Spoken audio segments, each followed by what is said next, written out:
বলি এক আপার প্রশ্ন, আজকে লাইভে প্রশ্নটা করেছেন আপা, বোনটির নাম তাবাসসুম। প্রশ্নটা হলো উনি স্টাডি পারমিট আবেদন করেছিলেন, 22 দিনে রিজেক্টেড হয়েছে আনফর্চুনেটলি। এখন ওনার করণীয় কি? জি আপা সালাম, আপনাকে খুবই sorry for the refusal. Refusal তো একটা স্বাভাবিক প্রক্রিয়া আপা। একবার রিফিউজাল হলে যে এটা শেষ হয়ে যাচ্ছে আপনার জার্নি, সেরকমটা না। So don't get disheartened, reapply করেন। রিফিউজালের লেটার যখন আপনি পেয়েছেন, খেয়াল করে দেখবেন আপনার পোর্টালে একটা অফিসার্স ডিসিশন নোট অথবা ওডিএন এসেছে।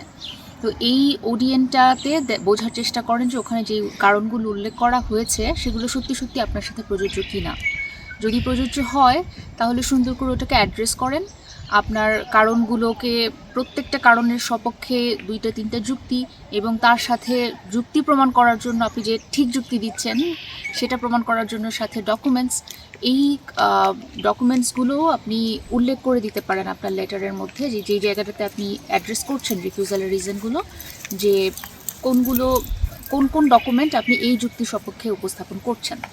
তো এইভাবে আপনি আপনার রিফিউজালের অ্যাড্রেস সহ আবার একটা এসওপি অথবা আলাদা এসওপির পাশাপাশি আলাদা একটা এক্সপ্লানেশন লেটার দিতে পারেন।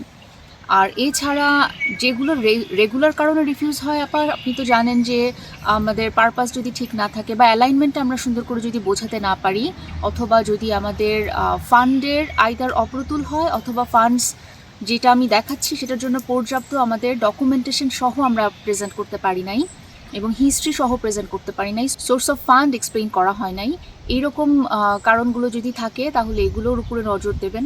পাশাপাশি কান্ট্রি টাই যদি আপনার একটা রিফিউজাল রিজন হয়ে থাকে, কান্ট্রি টাই ভালো করে দেখানোর চেষ্টা করবেন। আপনি জানেন যে কান্ট্রি টাই আমরা কিন্তু 3টা অ্যাঙ্গেল থেকে দেখানোর চেষ্টা করি মিনিমাম। একটা হচ্ছে ফ্যামিলি টাই, 2 নাম্বার হচ্ছে ফাইন্যান্সিয়াল টাই এবং 3 নাম্বার হচ্ছে প্রফেশনাল টাই। সো ফ্যামিলি টাই আপনি যদি একা অ্যাপ্লিকেশন করেন তাহলে আপনার প্যারেন্টসদেরকে দেখাতে পারেন।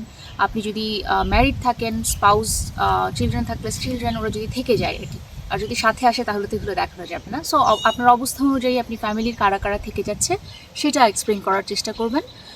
পাশাপাশি আপনি ফাইন্যান্সিয়াল টাই আছে সেটা দেখানোর জন্য আপনার ফ্যামিলি, আপনার নিজের অথবা স্পাউসের নামে, আর সেটা না থাকলে আপনার প্যারেন্টস এবং প্যারেন্টস ইন ল এদের নামে যদি কোনো প্রপার্টিজ থেকে থাকে, কোনো এস্টাবলিশমেন্ট থেকে থাকে, সেগুলো আপনি কিন্তু সিএ ইভ্যালুয়েশন করে দেখাতে পারেন অ্যাজ কান্ট্রি টাইজ। আর একটা হচ্ছে প্রফেশনাল টাই আমরা বলে থাকি। প্রফেশনাল টাই হচ্ছে আপনি যদি জবে থাকেন, জব থেকে একটা যদি স্টাডি লিভ পাওয়া যায়, এটা খুব স্ট্রং একটা ডকুমেন্ট হিসেবে কাজ করে, কারণ তখন বোঝা যায় যে আপনি ফিরে আসবেন এবং সেম জবটা যখন আপনি আসবেন তখন সেম জবটা আবার রিজিউম করতে পারবেন। সো এটা খুব হেল্পফুল একটা ডকুমেন্ট। এটা কালেক্ট করার চেষ্টা করেন। ইন কেস এটা না পারছেন তখন অল্টারনেটিভ আমাদের চিন্তা করতে হবে যে আমরা কি ওপেন একটা অফার লেটার অন্য কোনো এমপ্লয়ারের কাছ থেকে পাচ্ছি কি না, অথবা আমরা কোনো কিছুই না পেলে অ্যাটলিস্ট আমরা বিডি জবসের যেই সাইটগুলো আছে যেখানে জবের পোস্টিং হয় সেইখানে আমরা কোনো ডকুমেন্টস মানে স্ক্রিনশট দিতে পারি কি না যে এই রকমের জব অ্যাভেলেবেল থাকবে আমার জন্য পরবর্তীতে। সো সিচুয়েশন অনুযায়ী এবং কারণ অনুযায়ী বুঝে আমাদের অ্যাপ্লিকেশনটা সাজাতে হবে। তো এইভাবে করলে ইনশাল্লাহ অ্যাপ্লিকেশন অ্যাপ্রুভড হবে। সবসময় যে হবেই আপা এরকম তো না, আমাদের কাজ হচ্ছে অ্যাপ্লিকেশনটা আবার সুন্দর করে প্রেজেন্ট করা। আর এছাড়া আপনি জানেন যে আমরা অ্যাপ্লিকেশনে সহায়তা করে থাকি। তো আপনার এই প্ল্যানটা সাজানোর জন্য কি কি ডকুমেন্ট আপনি অ্যাডিশনাল দিতে পারেন নতুন অ্যাপ্লিকেশন, এগুলো বোঝার জন্য আপনি একটা ইনিশিয়াল কনসালটেশনে বসতে পারেন আমার সাথে।